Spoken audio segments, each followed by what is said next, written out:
And welcome to Amy's Crafts and Things. I'm Amy. In today's tutorial we are going to make an egg patch with the fringe. To do that we'll go to the Home tab and grab the shapes, and we'll grab our egg shape. And we'll go ahead and draw out our egg. We'll go home and we will go ahead and arrange to the center. In the Shapes tab we will change it from a satin stitch to a not sewn region, and we will change the line to just a running stitch. From here we will make our fringe. We'll go home, we'll grab a shape, grab the rectangle, and I'm going to go ahead and just draw a rectangle here.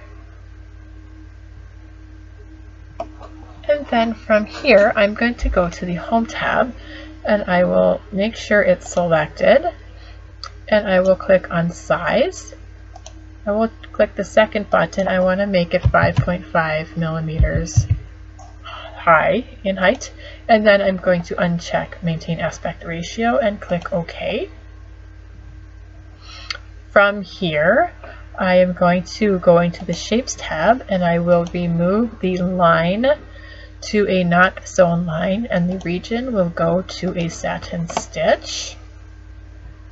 If you look into sewing attributes, no undersewing, and we want 90 degrees. From here we are going to go to our Home tab, copy and paste it,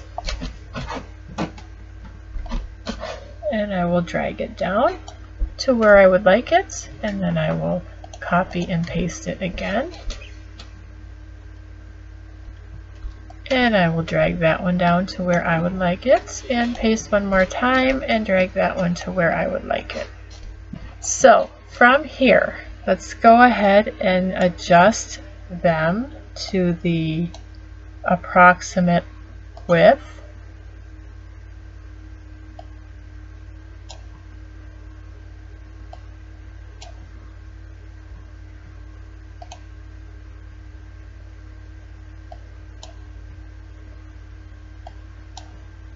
And then we are going to go ahead and click on the top one here. I will go to my select point tool, the one in the middle, and I want to select my points. And what I'm trying to do is, my goal is to grab the point and match it to the outline of the egg shape. Okay, I'll do that on all four corners.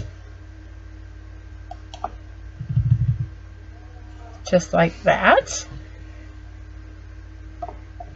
And then with that one, I'm going to go ahead and go to the next one. We're going to go and adjust all of the points first, and then we'll change sewing direction next.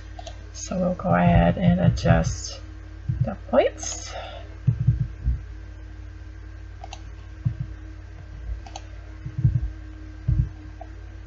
Do the next one.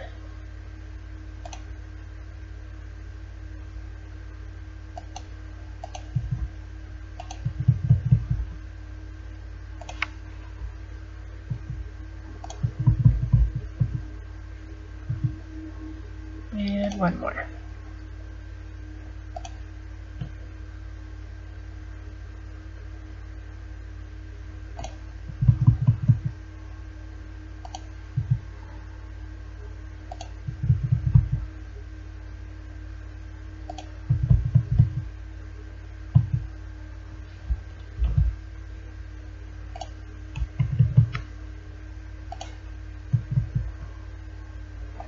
Then we'll go into our select tool and we'll select the arrow. Let's with the bottom one selected, let's go into sewing attributes, and I want to make sure that there is no undersewing, and I want to make sure that our direction is set at 90 degrees. I would like it to sew from left to right, top to bottom. So let's go ahead and check our entry and exit points for the bottom one. And they're right on top of each other. Let's have the entry be at the left and the exit at the right. Okay, and then we'll go ahead into our select tool and we will select the arrow and we'll move on to the next one. 90 degrees is what I'm going for, and no undersewing. And let's check our entry points, and let's adjust them to right and left. And then we will go ahead and select our arrow to select the next one. Sewing attributes, no undersewing, and you need to change this one to 90 degrees. Go into our entry and exit points. And let's go ahead and adjust those. And one more time, the select tool, we'll go ahead and select the top one. Change it to 90 degrees, scroll up and make sure there's no undersewing. Perfect. So that is the base part of your fringe, but we need to make the anchoring points. So to make the anchoring points of your fringe, you will go to your Shapes tab. You'll go under Manual Punch and you will do the running stitch. And then what we're going to do here is we will click and we will drag it all the way across. Just like that. And then we have it set as a zigzag. Let's go ahead and click on it to select it to be sure. So it's set at a running, but we needed it at a zigzag stitch, something narrow. So 4.4 is too tall. I'm looking more for 1.5 to 2.0 millimeters is what I'm going to go for there. And what that does is it will anchor your fringe so that when you cut the bobbin thread on the back side, it's anchored on the front side so it doesn't fall apart on you. Okay, so let's go ahead and go home and copy and paste it, and then we can bring it down and we can adjust it.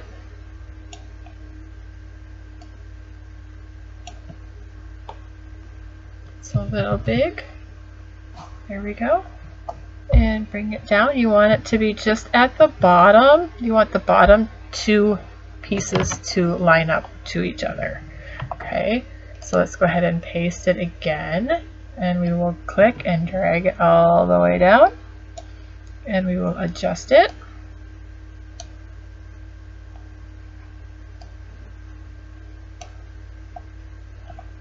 And move it down just a little. And we'll do it one more time. Paste, click, and drag it. And adjust the size. And all the other parameters should be the same because you're just copying and pasting. Okay. So there you go. There's that.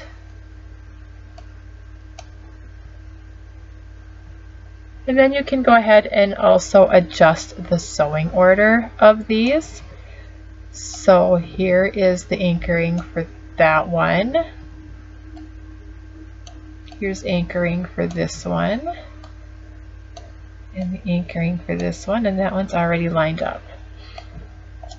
And if you would like to, you can change these to different colors. So maybe I want the top one to be a different color. Let's go ahead and select them. We'll go to Shapes. Let's just change it. Maybe I want it to be a different color of yellow. Select. And we'll go over here to the Sewing Attributes area and choose our color of yellow. There's different places that you can choose colors from. So here's kind of like a pale yellow.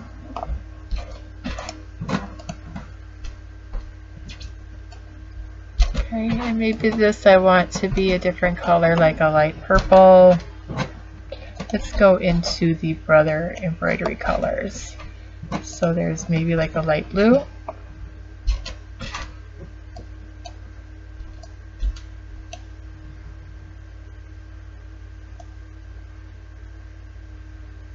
Here's like a light purple. And maybe we want the bottom one to be more like a grassy green. I don't know, you can play around with the colors how you like it.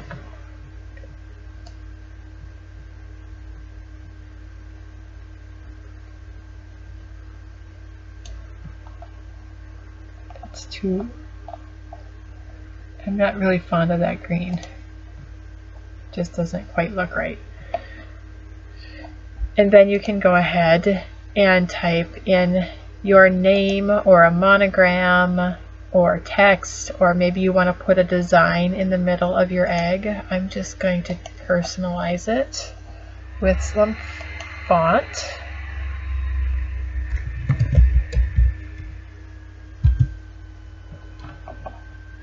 And then I will go home and arrange it into the center. And it's starting to look good. Very nice. So at the very top in our sewing order, we have the outline of our egg. I'm going to go home and I'm going to select it. And I will copy and paste it, and paste it, and paste it one more time. In the sewing order, I'll scroll all the way down to the bottom. And I think I will also paste it one more time. So I should have 4, because I'm going to move one of them to the top. So number 13 will be sewn first, and I will change that to a different color. Number 14 is going to be a satin stitch. And in the sewing attributes, I want it to be a little bit narrower. So let's go ahead and choose undersewing for that. And I'll change it to 3.5 millimeters for the first one. The second one, I will also have a satin stitch or zigzag stitch, as it's named in the line sewing area. No undersewing because you already have satin stitching underneath it. And I will change my zigzag width to 4.5 millimeters. And then the third one will be a triple stitch, also known as the bean stitch. And then I will go ahead and make sure it's selected. I'll go home and I'm going to change the size. I will maintain aspect ratio for this one. We're at 65. Let's go to 63 millimeters and see how that looks. I'll go ahead. It looks like that should be okay. So I'll click on OK. Click on shapes. I will change it to a different color so that you can see it. And then let's go home and I will zoom out a little bit so you can see how that is on the egg. Let's zoom in here so you get a closer look. It's just on the inside of the satin stitching. It just gives it a really nice final touch to it. So let's go ahead. I will zoom out. Let's run the sewing simulator to see how everything is looking. So we have our placement and our tack down, and we have our sewing of our fringe, and we have our personalization. After that, we will have our first satin border. The double satin border is kind of like a marrow finish when you add that triple bean stitch on the inside there. That's how you make the patch. Okay. So we'll go ahead and click on stop. If you want it to be an applique, you would keep your placement and your tack down, and you would only really need to have your satin. So you could do without the bottom two. So we'll select those and delete them, and that would be your applique. And you could change the satin stitching then. Instead of 3.5, you could have it be 4.5 if you wanted to have it a little bit thicker. So that would be your applique. Okay, if you wanted it to be like a name tag or a coaster, where you sew the overlapping pieces of fabric on top, you would just need to change this outline to a running stitch, and I would have it run 3 times so that your pieces are sewn together securely. If you were going to make it into a name tag, then I would make sure you have your piece of ribbon tucked in here underneath the fabric that you would have overlapped on top, and then you would have like a gift tag or name tag for your project. That's how you can make 3 different designs using one file. Thank you so much for watching. Please don't forget to like, share, subscribe, and click the notification bell to be notified when future tutorials are posted. Thank you for watching.